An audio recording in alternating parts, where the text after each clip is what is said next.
প্রিয় দর্শক, আসসালামু আলাইকুম। আজকে আমি একটি সুকাম সার্কিটে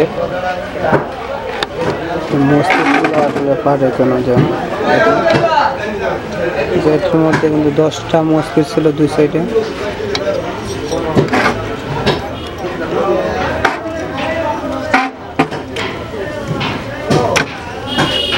সবগুলো মসজিদে কিন্তু ফাইটে গেছে। দেখুন মসজিদগুলো দেখুন, সবগুলো কিন্তু ফাইটে গেছে অবস্থা। দেখুন মসজিদগুলো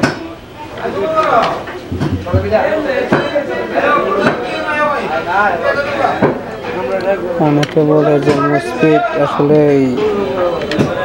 অরিজিনাল মসজিদ পাওয়া যায় না, এই জন্য ফাইটা যায়। ভুল ধারণা। এই যে ট্রানজিস্টরগুলো আছে না, আপনাদের যে গেটের ট্রানজিস্টর সলিউশন করা হয়েছে, এই ট্রানজিস্টরগুলোর কারণে কিন্তু মসজিদ ফাইটা যায়। এখন যদি আমরা ভোল্টেজ মাপি, সুইচটা অন করলাম, এটা কিন্তু সামনে আনলাম, অসিলেশন যদি মাপতে যাই, দেখুন 12 ভোল্ট অসিলেশন আছে।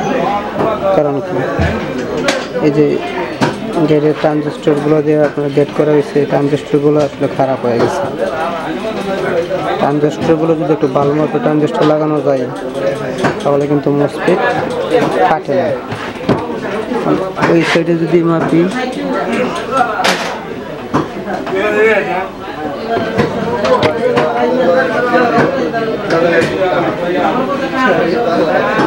একই অবস্থা, 11 ভোল্ট 12 ভোল্ট মতো আছে।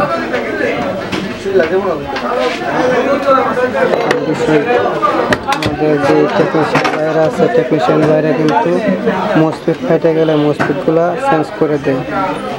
চেঞ্জ করার সাথে সাথে কিন্তু আবার মসজিদ ফাইটে যায়। এখন ওনারা বইলে থাকে মসজিদে নাকি কোয়ালিটি ভালো না, এই জন্য মসজিদ ফাইটে যায়। আসলে না, কিন্তু এই যে ট্রানজিস্টরগুলো সবগুলো কিন্তু পরিবর্তন করতে হইবে। পরিবর্তন করার পরে মসজিদ লাগাইলে মসজিদগুলো আসলে টিকসই আর কি। আসসালামু আলাইকুম, ভালো থাকুন।